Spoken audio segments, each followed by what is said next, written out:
नमस्कार, आप देख रहे हो न्यूज़ सीजी 24। छत्तीसगढ़ में 2023 के विधानसभा चुनाव का समापन लगभग हो चुका है और कल ही 3 तारीख को रिजल्ट आने वाला है। देखना यह है इस बार दिलचस्प रहेगा कि एग्जिट पोल के आंकड़े भी लगभग भाजपा और कांग्रेस को समान बता रहे हैं। वहीं पर भाजपा को दिखाया जा रहा है कि बहुमत से सिर्फ कुछ ही दूर है एग्जिट पोल में। आज हमारे साथ सीधे जुड़ेंगे और साथ ही आज हम एकदम विशेष चर्चा करेंगे दुर्ग जिले के संबंधित विधानसभा क्षेत्रों के।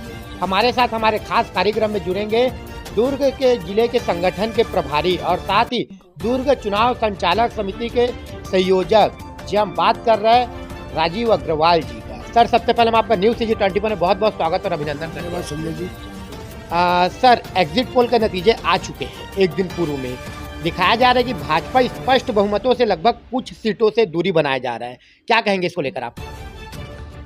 ऐसा नहीं है, कुछ ही दूरी पर तो किसी एग्जिट पोल ने बतलाया है, लेकिन कुछ एग्जिट पोल में बीजेपी को 48 सीट तक भी बतलाया है, एक ने 46 सीट पर भी बतलाया है। लेकिन हमारा अनुमान है, मैं दुर्ग जिले की 5 सीटें मैं स्वयं देख रहा था और मुझको ये जो दिखता है ग्राउंड लेवल पर कि भारतीय जनता पार्टी 52-53 सीटों से अधिक लेकर के आएगी, स्पष्ट बहुमत मिलेगा।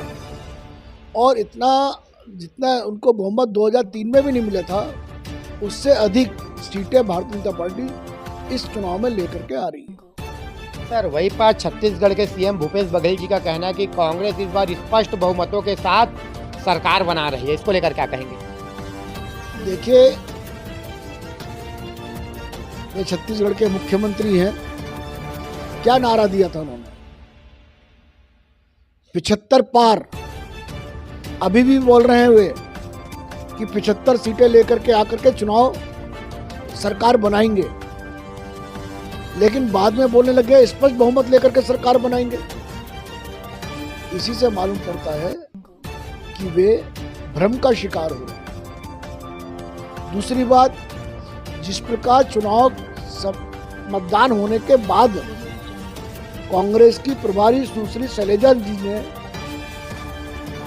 एक एक विधानसभा का अवलोकन किया, समीक्षा की, और जिस प्रकार कांग्रेस के कार्यकर्ताओं को बाहर का रास्ता दिखाना प्रारंभ किया, इससे मालूम पड़ता है कि कांग्रेस में हताशा है और वे सरकार नहीं बना रहे हैं। उसी से जाहिर होता है।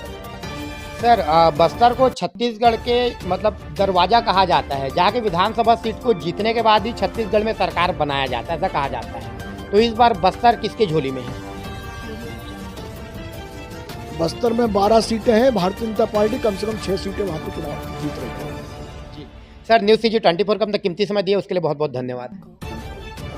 ये हम सीधे जुड़े थे राजीव अग्रवाल जी से, जिन्होंने बताया कि इस बार भाजपा द्वारा स्पष्ट बहुमतों की सरकार बनने वाली है। साथ ही उन्होंने दुर्ग जिले की विधानसभा में जीत का दावा किया है। साथ ही उन्होंने कहा है कि इस बार छत्तीसगढ़ में कांग्रेस की सरकार बुरी तरह से नाकाम हुई है और वही भाजपा स्पष्ट बहुमतों के साथ सत्ता में वापस लौट रही है। देखना यह है कि कल 3 तारीख को विधानसभा चुनाव के रिजल्ट किसकी ओर आता है और झुकाव किसकी ओर बना रहता है। बने रहिए न्यूज़ सीजी 24 में।